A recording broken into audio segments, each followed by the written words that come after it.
सुस्वागतं शरणागतं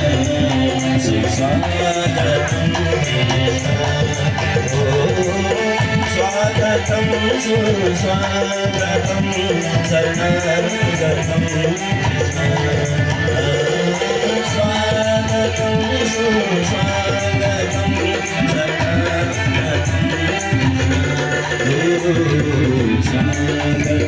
कृष्ण सुस्वागतं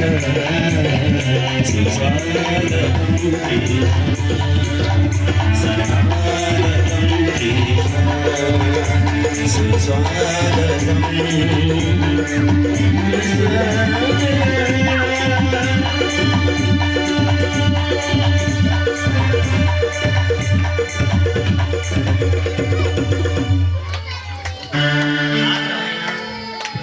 कृष्ण पक्ष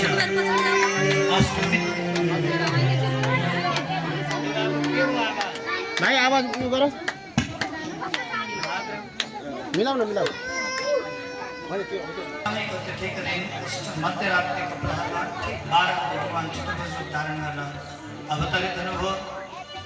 माता देवकीले प्रभु हजुरलाई पुत्र रूपमा आउनको लागि आग्रह गरेका थियौँ। हजुर पिता भन्नुभयो। नन्दबाबा 75 वर्षका नन्दबाबा र 70 वर्षकी नन्दरानीका घरमा आज पहिलो सन्तानको रूपमा बुढेसकालको सहारा भगवानको प्रादुर्भाव एउटै छोरीको जन्म भएको छ। वसुदेवजीले कन्यालाई लिएर आउनुहुन्छ। नन्दबाबाको घरमा जब कन्याको प्रादुर्भाव भयो, नन्दबाबाकी बहिनी सुलक्षणाले नन्दबाबालाई खबर गर्छिन्, बाबा हजुरको घरमा लाला भयो भनेर बधाई दिन्छन्।